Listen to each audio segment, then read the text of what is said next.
दोस्तों ये है नाग चंपा और देखिए कितना खूबसूरत इसमें फूल ऊपर से नीचे तक खिले हुए हैं। तो ये बहुत ही खूबसूरत हार्डी परमानेंट प्लांट है। इसे अंग्रेजी में प्लूमेरिया पुडिका भी कहा जाता है, जिसकी खूबसूरती देखते बनती है। जब ये फ्लावर खिलता है तो गुच्छे में खिलता है और ऐसा लगता है कि कोई गुलदस्ता इसके ऊपर रख दिया गया है, क्योंकि एक स्टिक में ऐसे निकलता है और ये फूल खिलता है। तो दोस्तों अगर हमें इस प्लांट्स में बहुत दिनों तक फूल ऐसे ही चाहिए, हमारे गार्डन में ऐसे ही फूल खिलता रहे नाग चंपा में, तो इसकी केयर भी करनी पड़ती है और इसको फर्टिलाइज़र भी कुछ देने पड़ते हैं, ताकि हमारे जो प्लांट्स हैं इसमें बहुत ज़्यादा फूल खिलते हैं तो इसको एनर्जी भी बहुत ज़्यादा चाहिए। इसलिए हमें इसको टाइम टू टाइम इसमें फर्टिलाइज़र भी डालना पड़ता है और थोड़ी केयर भी करनी पड़ती है, ताकि हमें ढेर से ढेर फूल मिलता रहे और जो फूल खिला वो बहुत दिनों तक ऐसे ही खिला रहे। तो दोस्तों आज मैं आप लोग के साथ इसकी केयर भी शेयर करूंगी और इसमें कौन कौन सा फर्टिलाइज़र मैं देती हूँ वो भी मैं आप लोग के साथ शेयर करूंगी। तो वीडियो को लास्ट तक बने रहिएगा। नमस्कार दोस्तों, कैसे हो आप सब? आई होप आप सब बहुत अच्छे होंगे और अपने अपने कामों में मस्त और व्यस्त भी होंगे। तो अपने चैनल गृह वाटिका में आप सबका बहुत बहुत स्वागत है।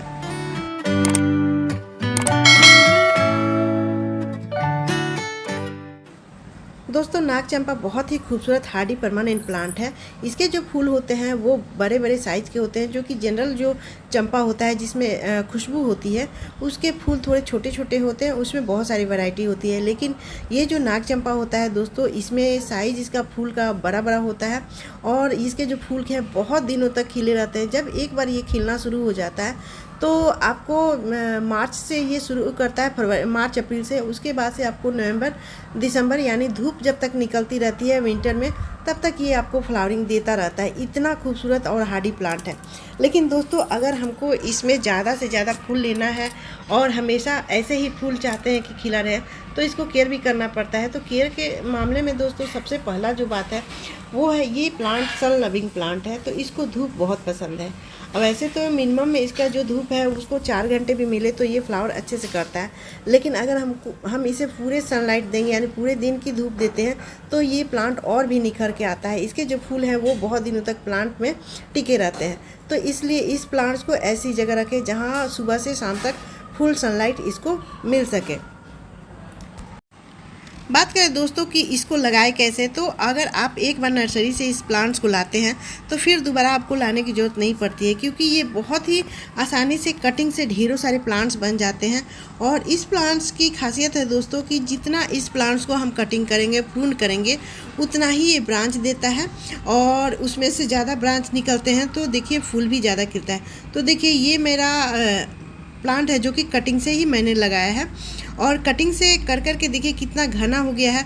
तो जितना ही प्रूनिंग करेंगे, जितना ही इसकी कटिंग करेंगे, उतना ही ये प्लांट घना हो जाता है। तो ये मेरा ये कटिंग से लगाया हुआ प्लांट है, ये मदर प्लांट है। इसको मैंने लाया था, ये 3 साल पहले मैंने लाया था नर्सरी से और इसी प्लांट से कई सारे प्लांट्स मैंने तैयार किए, जो कि मैंने ग्राउंड फ्लोर में भी लगाए हैं और गमले में भी 2-3 प्लांट्स मेरा लगा हुआ है। बहुत सारे प्लांट्स तो मैंने गिफ्ट में भी दे दिए हैं अपने फ्रेंड्स को, अपने रिश्तेदार को। तो इस तरह से आप इसकी कटिंग करके ढेर सारे प्लांट्स भी बन जाते हैं और गार्डन में ये हमेशा बना रहता है। तो दोस्तों इसकी प्रूनिंग ज़रूर करें, लेकिन प्रूनिंग करने का जो सही समय होता है दोस्तों, आप फरवरी में कर सकते हैं, क्योंकि जब ये विंटर में रेस्ट में चला जाता है तो इसकी सारी पत्तियां झड़ जाती है, केवल ये ब्रांच बच जाता है। तो जब भी आप इसको प्रून करें तो आप फरवरी के महीने में इसको प्रून कर सकते हैं, क्योंकि ये मार्च से फरवरी में ही इसका ग्रोइंग पीरियड शुरू हो जाता है और उस समय इसमें ढेर सारे ब्रांच निकलने लगते हैं और नई नई सी पत्तियां निकलना शुरू हो जाती है। तो उस समय आप कटिंग भी लगा सकते हैं और इसके प्रून भी कर सकते हैं। और इसका कटिंग लगाने के समय तो अभी बारिश का मौसम में भी है दोस्तों, तो बरसात में भी आप कटिंग लगा सकते हैं। यहाँ पर देखिए मैंने कई सारे कटिंग लगा के रखे हैं। जो भी मैं प्रून करती हूँ वो कटिंग मैं इस तरह से मिट्टी में दबा देती हूँ, ये बहुत ही ईजिली लग जाता है। और दोस्तों जो नॉर्मल चंपा होता है, ये देखिए ये इसकी भी कटिंग बहुत आसानी से लग जाती है। तो चंपा की कोई भी वैरायटी हो वो बहुत आसानी से आप मिट्टी में दबा देंगे तो ये बहुत आसानी से लग जाता है। तो ये देखिए छोटे से मैंने 4 इंच के गमले में लगाया है और इसमें भी फ्लावरिंग हो रही है। तो इस तरह से कोई भी चंपा की कटिंग आप बहुत आसानी से लगा सकते हैं। बात करें दोस्तों कि इसको पानी की रिक्वायरमेंट कैसी चाहिए, तो ये जो प्लांट है दोस्तों ये मॉइस्चर युक्त मिट्टी पसंद करता है। मॉइस्चर युक्त मिट्टी में इसको नमी मिलती रहता है, लेकिन ये बहुत ज़्यादा मॉइस्चर यानी बहुत ज़्यादा गीली मिट्टी नहीं पसंद करता है। अगर ज़्यादा गीली मिट्टी डालेंगे तो ये प्लांट्स नीचे से इसके ख़राब होता है, क्योंकि इसके रूट्स में पानी, इसके ब्रांच में पानी होता है। इसलिए जब भी हम पानी डालें तो मिट्टी को हमेशा चेक करके डालें कि मिट्टी ज़्यादा गीली नहीं है, ज़्यादा सूखी नहीं है। इस तरह की मिट्टी भुरभुरी हो। और यहाँ पर देखिए ये मेरा प्लांट पूरा सूखा हुआ मिट्टी है, तो इसमें अब पानी डालने लायक हो गई है। तो जब इसको पानी चाहिए तो इसकी पत्तियों से दोस्तों पता चल जाता है। देखिए इसकी पत्तियाँ बिल्कुल झुकी झुकी सी हो जाती है, तो ऐसे पता चल जाता है कि ये पानी का डिमांड कर रहा है। तो पानी मिट्टी चेक करके डालें, ज़्यादा ना गीली हो ना ही ज़्यादा मिट्टी सूखी हो। अब दोस्तों बात करें कि इस प्लांट्स को मिट्टी कैसी बनाई है या कैसी चाहिए, तो जिस तरह के सभी परमानेंट प्लांट की मिट्टी होती है उसी तरह इसकी भी मिट्टी मैंने बनाई है। जैसे एक भाग इसमें मिट्टी गार्डन सॉइल लिया है, एक भाग इसमें रेत डाला है, और एक भाग इसमें वर्मी कंपोस्ट या फिर गाय की गोबर की खाद डाल सकते हैं, और थोड़ी सी बोन मील, थोड़ी सी नीम खली, इस तरह से मिट्टी बनाई है। तो ये सभी चीज़ें मिला के बनाने से मिट्टी बहुत हेल्दी रहता है और प्लांट्स की ग्रोथ भी बहुत तेज़ी से होती है। अब बात करें दोस्तों कि गमले किस साइज़ का ले, तो ये जो प्लांट है दोस्तों आपको बहुत हार्डी प्लांट है, इसलिए बहुत बड़े गमले की भी जरूरत नहीं है, बहुत छोटे गमले भी नहीं लगा सकते हैं। तो ये देखिए मैंने 12 बाई 12 के गमले में लगाया है, और ये मैंने शुरू में ही लगाया था मदर प्लांट्स लेकर, और इसके ब्रांच देखिए कितने मोटे और कितने हाइट तक चला गया है। तो ये 12 बाई 12 के गमले में है, और यहाँ पर मैंने 10 इंच के गमले में भी लगाया है।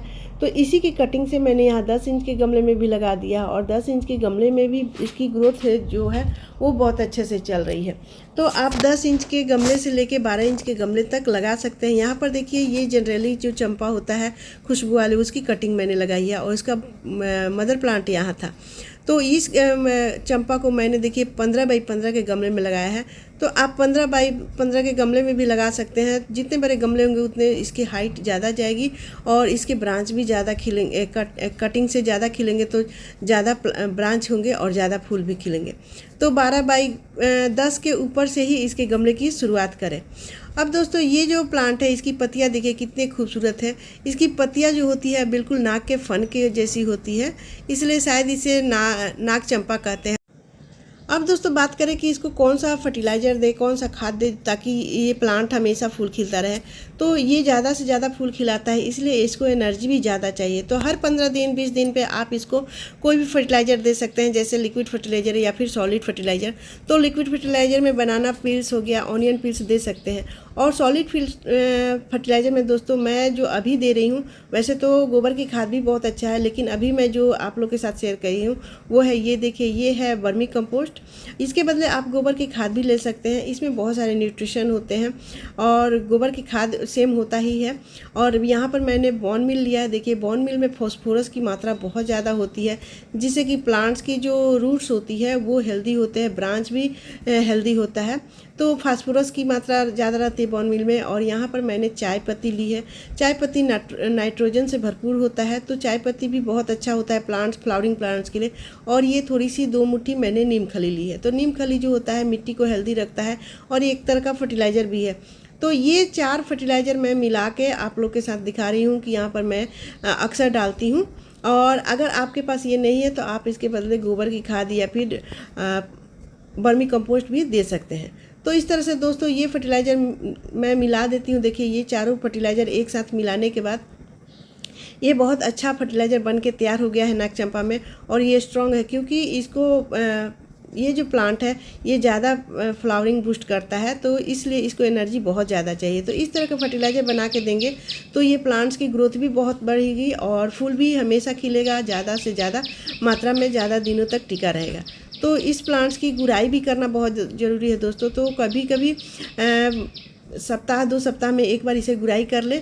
और गुड़ाई करने के बाद इस तरह से दोस्तों ये जो फर्टिलाइज़र बना के मैंने रखा है ये चारों तरफ से किनारे से ऐसे डाल देना है। बिल्कुल इसके रूट्स के पास नहीं डालना है, नहीं तो रूट्स ख़राब भी हो सकते हैं। तो किनारे किनारे इसको डालना है और इस तरह से हल्के हल्के मिट्टी में दबा देना है, यानी ढक देना है। तो ये फर्टिलाइज़र खुद ब खुद ये घुल जाएगा। तो यहाँ पर मैंने पानी भी डाल दिया है। देखिए पानी भी इस तरह से डालना है। अभी जो फर्टिलाइज़र डाला है तो पानी भरपूर डालेंगे ताकि जो जितने भी इसके फर्टिलाइज़र वो नीचे तक इसके चला जाए।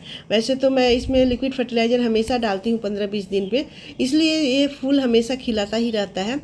तो ये फर्टिलाइज़र आप डाल के अपने नाग चंपा के प्लांट्स में ढेर सारा फूल ले सकते हैं और बहुत दिनों तक ये फ्लावरिंग करता है। नवंबर दिसंबर तक भी ये फ्लावरिंग करता रहता है। दिसंबर के धूप में भी ये फ्लावरिंग करता है और जैसे धूप खत्म होता है तो इसकी पत्तियाँ गिरने लगती है और फूल भी ख़त्म हो जाते हैं। तो इस तरह से केयर करके दोस्तों हम ढेर सारा फूल ले सकते हैं अपने नाग चंपा में। तो फ्रेंड्स वीडियो कैसी लगी? अगर वीडियो पसंद आए तो लाइक शेयर कीजिएगा। मेरे चैनल पर नए हैं तो सब्सक्राइब भी कर लीजिएगा बेल आइकन घंटे के साथ, और एक कमेंट जरूर कीजिएगा। तो मिलते हैं अगले वीडियो में, तब तक बाय दोस्तों, टेक केयर, हैप्पी गार्डनिंग।